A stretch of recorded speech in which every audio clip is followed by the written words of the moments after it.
శుభం వ్యాధి శ్రీ గురుభ్యో నమః. సింహరాశి వారికి కొత్త సంవత్సరం అంటే 2024 సంవత్సరం అంతా ఎలాగుంటుంది ఇన్ జనరల్గా, ఎంతవరకు పాజిటివ్గా ఉంటుంది, ఎంతవరకు నెగిటివ్గా ఉంటుంది, సపోర్ట్ ఎంతవరకు ఉంటుంది, శుభకార్యాలు చేస్తారా చేయరా, లైవ్లీవుడ్ ఎలాగ ఉంటుంది అనే విషయాలు కొన్ని టిప్స్ కొంతవరకు ఇన్ జనరల్గా తెలుసుకోవడం ప్రయత్నించేద్దాం. ఈ సింహరాశి వారి దగ్గరికి వచ్చేసరికి ఈ రాశి స్టార్టింగ్లోని అంటే న్యూ ఇయర్ జనవరి 1 2024 డేట్ని ఎలాగుంది అంటే సెకండ్ హౌస్లో కేతు వాడు మారడు ఏడాది అక్కడ ఉంటాడు అనుకోండి. చతుర్థంలో శుక్రుడు ప్లస్ బుధుడు, పంచంలో కుజుడు ప్లస్ రవి కనిపిస్తున్నాడు. సప్తమంలో శనీశ్వరుడు వాడు అక్కడ నుండి మారాడు. అష్టమంలో రాహు వాడు ఆ ప్లేస్ నుండి ఏడాది అంతా మారాడు. భాగ్యంలో గురుడు అనుగ్రహం ఉంది, కానీ గురుడు మాత్రం మే 1వ తారీఖు నుండి ట్రాన్సిట్ రాజ్యంలోకి వెళ్ళిపోతాడు. సో ఇది ఇక్కడ జరుగుతుందన్నమాట. సో ఇలా ఉన్నప్పుడు ఏంటంటే మనకు కష్టాల దగ్గరకు వచ్చినప్పుడు చూస్తే భార్యాభర్తల మధ్య అన్యోన్యత, గొడవలు, చిరాకులు, పరాకులు ఏడాదంతా బ్రహ్మాండంగా ఉంటాయి. దాని గురించి మనం ఇంకేం చేయలేం. జారీ రేహేగా అంటారు, అంటే కంటిన్యూటీ విల్ బి దేర్. ఏదో చిరాకు తర్వాత పరాకు. 7 శనీశ్వరుడు సొంత ఇంట్లో బలంగా ఉన్నాడు. ఈ లగ్నంలో సింహ లగ్నానికి సింహరాశికి శనీశ్వరుడు దోషి కాబట్టి డెఫినెట్గా ఆ ఇద్దరి మధ్య అది ఏ పని ఇద్దరు కలిసి చేద్దాం కన్నా ఆ డిలే అవుతూనే ఉంటుంది. కుటుంబ స్థానంలో ఉన్న కేతు అక్కడ ఏడాదంతా ఉంటాడు. కుటుంబ పరంగా, ధనపరంగా, వాక్ విద్యాపరంగా డబ్బులు వస్తుంటాయి, ఖర్చు అయిపోతుంటాయి. ఎస్టాబ్లిష్మెంట్ మాత్రం చేయనివ్వడు. చతుర్థంలో ఆరంభంలో శుక్రుడు ఉన్నాడు అనుకోండి, తర్వాత బుధుడు ఉన్నాడు, వాళ్ళిద్దరు ఉన్నారు. వాళ్ళు కొంతకాలం కూడా వెళ్ళిపోతారు అనుకోండి. స్టార్టింగ్ ఒక 15 days అక్కడ ఉన్నారు. అదంతా న్యూట్రల్గా ఉంటుంది తప్ప పెద్ద బెనిఫిట్ ఇవ్వడు. పంచంలో మనకి ఏంటంటే కుజుడు ప్లస్ రవి ఉన్నాడు. ఈ పంచం అంటే పుత్రస్థానం, పంచమం అంటే పిల్లలు, అష్ట ఐశ్వర్య భోగభాగ్యాలు చేస్తారు. అక్కడ ఉన్న 2 గ్రహాలు కూడా మనకేంటంటే ఒక గ్రహం అనుగ్రహిస్తుంది, ఇంకోటేమో యోగిస్తుంది. ఇవి 2 అక్కడ కూర్చున్నాయి. 2 అగ్నులు కలిస్తే ఒక బర్నింగ్ అవుతుంది. కుర్రాడు మంచిగా చదువుకోవడానికి వెళ్తున్నాడు, యూఎస్ వెళ్తున్నాడు అని మనకు సంతోషపడాలా తెలియదు. అక్కడ వెళ్తున్నందుకు 40 లక్షలు ఖర్చు అయిపోతుంది, బాధపడాలా తెలియదు. ఇలా పడిన అక్కడ న్యూస్ వస్తుందన్నమాట, ఇక్కడ ఉద్యోగాలు సరిగ్గా లేవండి, మీరు ఎందుకు పంపించేస్తున్నారు ఊరిని, అక్కడే ఏడాదో 2 ఏడాది చదువుకుని అప్పుడు వస్తే బాగుంటుంది కదా, ఎక్స్పీరియన్స్తో వస్తే ఇక్కడ పిల్లడు ఇదవుతాడు కదా అని డబ్బులు కట్టేసాం, పంపించాలో తెలియదు. అక్కడ నుంచి వచ్చిన న్యూస్ విని ఈ రకంగా పంచమ స్థానం అంటే పిల్లల దగ్గరికి వచ్చినప్పుడు తీసుకున్న డిసిషన్లో మిస్ఫైర్ అవ్వచ్చు, లాస్ అవ్వచ్చు, ఏదైనా జరగచ్చు. సో మనం పిల్లల దగ్గర తీసుకుంటే డిసిషన్ అంటే విదేశాలు చదివించాలనే దాని డెసిషన్లో ఎంతవరకు కరెక్టు అది ఓకే. దానికి కాదు కోట్లు ఉంటే మనకు బాధ లేదు, అది వేరే సంగతి. ఎలాగా ఏమిటి అని ఒక 5th house అనేది మీకు బర్నింగ్గా కనబడుతుంది. వాడు అంటాడు నాకు ఈ ఛాన్స్ వదిలితే మరి ఇంకా లేదని వాడు కూడా వాడు పెడుతుంటాడు పిల్లడు. అలాగే వ్యాపారస్తులు, మీ యొక్క వ్యాపారం మీ పిల్లలకి అప్పు చెప్పారు, వ్యాపార స్థలంలో ఏదో వాళ్ళు పొరపాటు చేస్తారు, దానివల్ల నష్టం. మీరు పిల్లలు అయ్యి మీ అమ్మా నాన్నగారు ఉన్నారు, మీకు 40 ఏళ్ళు ఉన్నాయి, మీ అమ్మా నాన్నకి 80 ఏళ్ళు ఉన్నాయి. అలాంటప్పుడు కూడా మీ పంచమ స్థానంలో దోషం ఉన్నప్పుడు మీకు ఒక ఇబ్బంది జరుగుతుంది. సో ఈ 5th house టెంపరీ అయినా స్టార్టింగ్ న్యూ ఇయర్ స్టార్టింగ్లోనే పిల్లల ద్వారా కొంచెం డిస్టర్బెన్స్ జరుగుతుంది. 7 శని ఆటోమేటిక్గా అక్కడ భార్య ద్వారా కానీ భర్త ద్వారా కానీ, ఇఫ్ మీరు ఆడవాళ్ళైతే మీ భర్త ద్వారా, లేకపోతే మగవాళ్ళైతే మీ భార్య ద్వారా జరిగే చిరాకు ప్రయోగం అలా ఉంటూనే ఉంటాయి. అష్టంలోని రాహు యొక్క ప్రభావం కనిపిస్తుంది. 7 ఈవిడ చిరాకు పెడుతుంటారు. వెంటనే దాని ఎఫెక్ట్ వలన ఆ చిరాకు, ఆ ప్రెషర్స్ వలన అష్టం ఆరోగ్య స్థానం మీద రాహు కూర్చుని వాడు దాన్ని ఒక సిగ్నేచర్ పెడతారు. నువ్వు ఇలా అరుచు కూర్చో, నేను సిగ్నేచర్ పెడుతున్నాను, వీడికి రోగాలన్నీ వచ్చేస్తాయి.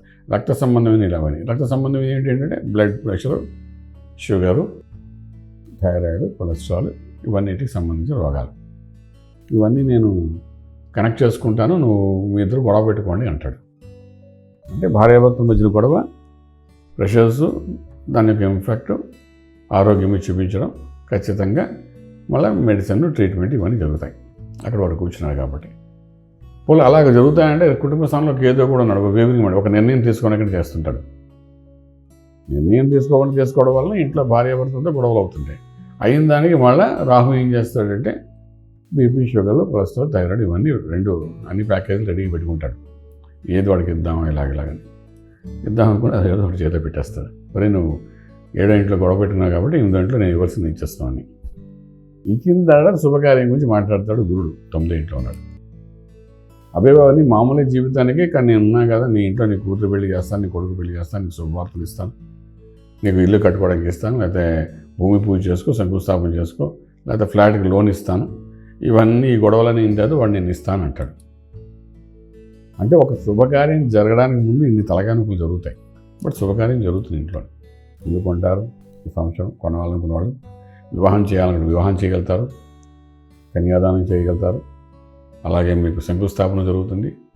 శుభమైన వ్యాపారం మొదలు పెట్టాలనుకుంటే దానికి అనుకూలంగా మనకు May 1 వరకు ఉంది కాబట్టి డెఫినెట్గా చేస్తే సక్సెస్ఫుల్ కనబడుతుంది. కొత్త ఉద్యోగాల మార్పు ప్రయత్నం చేయండి. విత్ 30 to 40% హైక్స్ మీరు వెళ్ళే అవకాశం ఉంటుంది. ఇలాగా మనకు సెటిల్మెంట్స్ కావాలన్నీ జరుగుతుంటాయి. కానీ హెల్త్ పాయింట్ ఆఫ్ వ్యూ ఇంట్లో వైఫ్ అండ్ హస్బెండ్ మధ్య గొడవలు ఇవి కూడా అలాగే ప్యారల్గా జరుగుతుంటాయి. గురుడు May 1వ తారీఖు నుండి వాడు వృషభంలోకి ప్రవేశిస్తాడు. వృషభంలోకి వెళ్ళే ముందు మేషంలో ఉన్నప్పుడే వాడు ఇవ్వాల్సినంత ఇచ్చి దాని డెవలప్మెంట్ అంతా వృషభంలోకి పెంచితే చూస్తాడు. వ్యాపారమైన ఉద్యోగమైన May 1 నుండి. సో ఇవన్నీ వాడు చూసుకుంటాడు. కానీ ఈ 7th and 8th ఆస్పెక్ట్స్ ఏవైతే ఉన్నాయో దగ్గర మనం మాట్లాడుకున్నట్టుగా ఈ రెండింటిని ఎవరు మార్చలేరు. ఈ సంవత్సరం అంతా అవి రెండు అక్కడే ఉంటాయి.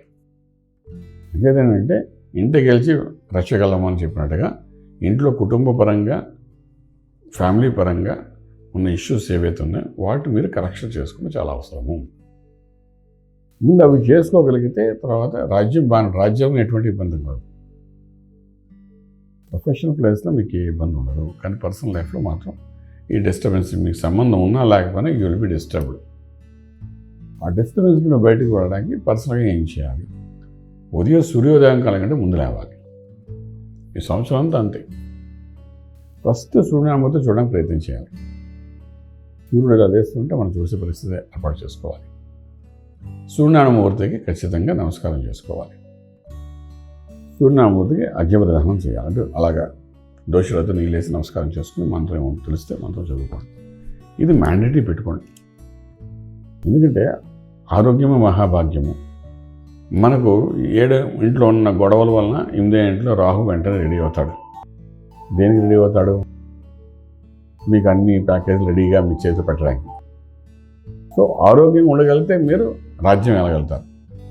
ఆరోగ్య ప్రదాత ఎవరు అంటే సూర్యనారాయణమూర్తి. ఉదయం లేచి సూర్యనారాయణమూర్తి కానీ పూజ చేసుకుంటూ ఆ సూర్యనారాయణమూర్తికి కావాల్సిన క్రియలను చేసుకుంటూ అష్టోత్తరం కానీ సూర్య కవచం కానీ ఏది ఉంటే అది లేకపోతే సూర్య నమస్కారాలు కానీ ఏది సూర్యనారాయణమూర్తి సంబంధించింది ఉందో అవన్నీ ఏదో చేసుకోండి. ఏదో ఒకటి చేయడానికి ప్రయత్నించండి.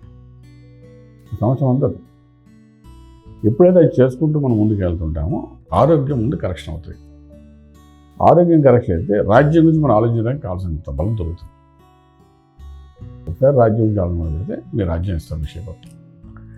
May 1 లోపలే ఒకసారి రాజ్యం అంటే మీ ఇక్కడ రాజ్యం, ఎందుకంటే భాగ్యస్థానంలో ఉన్న గురుడు మీ యొక్క లక్ని చూస్తున్నాడు, రాజ్యంలోకి నెక్స్ట్ వెళ్తున్నాడు కాబట్టి డెఫినెట్గా భాగ్యం బాగుంటుంది, రాజ్యం బాగుంటుంది, success of the life and professionally very strong అవ్వడం ఇవన్నీ మీకు కనిపిస్తాయి. అంగల్స్ అంటే సూర్య అనుగ్రహం పొందగలిగితే ఇవన్నీ స్టేటస్ గౌరవం అన్నీ జరుగుతాయి. సో ఆ రకంగా మీరు ప్లాన్ చేసుకుంటూ ముందుకెళ్ళడానికి ప్రయత్నించగలిగితే కొంత బాగుంటుంది.